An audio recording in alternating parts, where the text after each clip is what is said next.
Assalamualaikum warahmatullahi wabarakatuh. Perkenalkan, nama saya Eka Nur Hikmah, NIM N1D11959. Dalam video kali ini kita akan membahas mengenai bilingualisme dan diglosia yang merupakan bagian dari mata kuliah sosiolinguistik. Untuk lebih jelasnya, kita akan melihat pemaparan mengenai bilingualisme dan diglosia ini. Baiklah, kita akan melihat pengertian dari bilingualisme. Istilah bilingualisme dalam bahasa Inggris atau bilingualisme dalam bahasa Indonesia disebut juga kedwibahasaan. Dari istilah secara harfiah sudah dapat dipahami apa yang dimaksud dengan bilingualisme itu, yaitu berkenaan dengan penggunaan dua bahasa atau dua kode bahasa. Secara sosiolinguistik, secara umum, bilingualisme diartikan sebagai penggunaan dua bahasa seorang penutur dalam pergaulannya dengan orang lain secara bergantian. Menurut Fishman, untuk dapat menggunakan dua bahasa tentu seseorang harus menguasai kedua bahasa itu.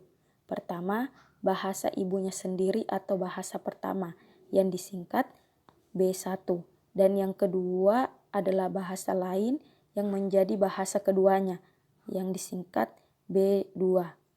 Orang yang dapat menggunakan kedua bahasa ini disebut orang yang bilingual. Dalam bahasa Indonesia disebut juga kedwi bahasawan. Sedangkan kemampuan untuk menggunakan dua bahasa disebut bilingualitas. Dalam bahasa Indonesia disebut kedwi bahasawanan. Kita melihat adanya perbedaan antara bilingualisme dan bilingualitas. Di sini jelas terlihat bahwa bilingualisme bersifat kemasyarakatan, sedangkan bilingualitas mengacu pada bilingualisme yang bersifat perorangan. Kita mengetahui bahwa bilingualisme adalah pemakaian dua bahasa oleh seorang penutur dalam pergaulannya. Sedangkan di sini ada istilah trilingualisme, yaitu situasi pemakaian tiga bahasa, dan ada juga multilingualisme atau plurilingualisme, yaitu pemakaian lebih dari tiga bahasa. Bilingualisme berkaitan erat dengan pemerolehan bahasa kedua. Pemerolehan bahasa berkaitan erat dengan bagaimana anak memperoleh kata, makna, struktur, dan pragmatik. Itu tidak lain berhubungan dengan proses yang terjadi dalam mindset dan sikap anak. Perlu kita ketahui bahwa bilingualisme dan individu memiliki hubungan yang erat, di mana telah lama menarik perhatian orang. Berbagai macam kajian telah membandingkan penampilan bilingual dan monolingual dalam berbagai pengukuran inteligensi untuk melihat ada tidaknya pengaruh positif dan negatif bilingualisme terhadap intelijen. Kajian hubungan antara bilingualisme dengan individu ini dapat dibedakan dalam dua periode, yaitu periode sebelum 1960 dan periode sesudah 1960. Kita bisa lihat di mana berdasarkan cara pemerolehannya, Reynolds pada tahun 1991 dalam halaman 155 membedakan bilingualisme menjadi dua macam. Yang pertama, pemerolehan dua bahasa secara serempak pada usia dini dan dalam konteks alamiah atau balanced bilingualis. Kedua, pemerolehan bahasa kedua setelah bahasa pertama ketika dewasa dan setelah memasuki pendidikan formal atau unbalanced bilingualis. Sekarang kita beralih pada diglosia. Diglosia adalah situasi bahasa yang relatif stabil, tempat selain dialek utama yang mungkin termaksud bahasa baku atau baku regional. Terdapat ragam yang ditampilkan, yang sangat berbeda dan sangat terkodifikasi. Seringkali tata bahasanya lebih kompleks. Alat kumpulan literatur tertulis yang besar dan terhormat, baik dari masa lalu atau dalam masyarakat ujaran lain, yang umumnya dipelajari melalui pendidikan resmi dan digunakan bagi kebanyakan tujuan-tujuan lisan resmi dan tertulis, tetapi tidak digunakan sebagai bahasa harian di sektor manapun dalam masyarakat. Kita bisa melihat dalam masyarakat berbahasa Arab yang bersifat diaglosik, bahasa yang digunakan di rumah merupakan bahasa Arab Persi lokal. Mungkin banyak sekali perbedaan antara satu dialek bahasa Arab dengan lainnya sampai menyebabkan saling ketidakpahaman. Dengan sedikit variasi antara penutur yang paling berpendidikan sampai yang paling tidak berpendidikan.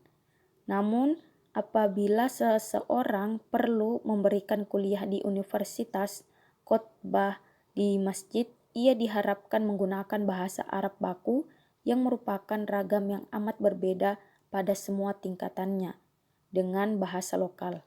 Sampai-sampai bahasa tersebut diajarkan di sekolah-sekolah, seperti halnya diajarkannya bahasa asing kepada masyarakat berbahasa Inggris. Dengan demikian, juga apabila anak-anak belajar membaca dan menulis, bahasa bakulah yang diajarkan, bukan bahasa lokal. Furgon menggunakan istilah diglosis untuk menyatakan keadaan suatu masyarakat di mana terdapat dua variasi dari satu bahasa yang hidup berdampingan dan masing-masing mempunyai peranan tertentu. Furgon memiliki definisi tentang diglosia, yang merupakan suatu situasi kebahasaan yang relatif stabil di mana selain terdapat sejumlah dialek-dialek utama, atau lebih tepatnya ragam-ragam utama dari satu bahasa, terdapat juga sebuah ragam lain. Dialek-dialek utama itu diantaranya bisa berupa sebuah dialek standar atau sebuah standar regional, dan ragam lain yang bukan dialek-dialek utama. Adapun ciri-cirinya, yang pertama yaitu sudah sangat terkodifikasi. Yang kedua, gramatikalnya lebih kompleks. Yang ketiga, merupakan wahana kesusastraan tertulis yang sangat luas dan dihormati. Dipelajari melalui pendidikan formal. Yang kelima, digunakan terutama dalam bahasa tulis dan bahasa lisan formal. Yang keenam, tidak digunakan oleh lapisan masyarakat manapun untuk percakapan sehari-hari. Hubungan bilingualisme dan diglosia. Diglosia diartikan sebagai adanya perbedaan fungsi atas penggunaan bahasa, terutama fungsi T dan D. Dan bilingualisme adalah keadaan penggunaan dua bahasa secara bergantian dalam masyarakat. Maka Fishman pada tahun 1977 menggambarkan hubungan diglosia dan bilingualisme itu seperti tampak dalam bagan. Adapun 4 jenis hubungan antara bilingualisme dan diglosia yaitu bilingualisme dan diglosia, bilingualisme tanpa diglosia, diglosia tanpa bilingualisme, dan tidak bilingualisme dan tidak diglosia. Di dalam masyarakat yang dikarakteristikkan sebagai masyarakat yang bilingualisme dan diglosia, hampir setiap orang mengetahui ragam dan bahasa T dan ragam atau bahasa R. Kedua ragam atau bahasa itu akan digunakan menurut fungsinya masing-masing dan tidak dapat dipertukarkan. Contoh masyarakat tutur yang bilingual dan diglosis adalah Paraguay. Dalam masyarakat yang bilingual tetapi tidak diglosis, terdapat sejumlah individu yang bilingual, namun mereka tidak membatasi penggunaan satu bahasa untuk satu situasi dan bahasa yang lain untuk situasi yang lain pula. Jadi mereka dapat menggunakan bahasa yang manapun untuk situasi dan tujuan apapun. Hubungan diglosia dan bilingualisme adalah masyarakat yang tidak diglosia dan tidak bilingualisme. Di dalam masyarakat yang tidak diglosia dan tidak bilingualisme, tentunya hanya ada satu bahasa dan tanpa variasi serta dapat digunakan untuk segala macam tujuan. Keadaan ini hanya mungkin ada dalam masyarakat primitif atau terpencil. Yang dewasa ini tentunya sangat sukar ditemukan. Masyarakat tutur yang terbuka artinya yang mempunyai hubungan dengan masyarakat tutur lain tentu akan mengalami apa yang disebut kontak bahasa dengan segala peristiwa-peristiwa kebahasaan. Sebagai akibatnya, peristiwa kebahasaan tersebut diantaranya bilingualisme dan diglosia. Bilingualisme merupakan digunakannya dua buah bahasa oleh seseorang penutur dalam pergaulannya dengan orang lain secara bergantian. Sedangkan diglosia adalah situasi bahasa yang berbeda namun dapat hidup berdampingan.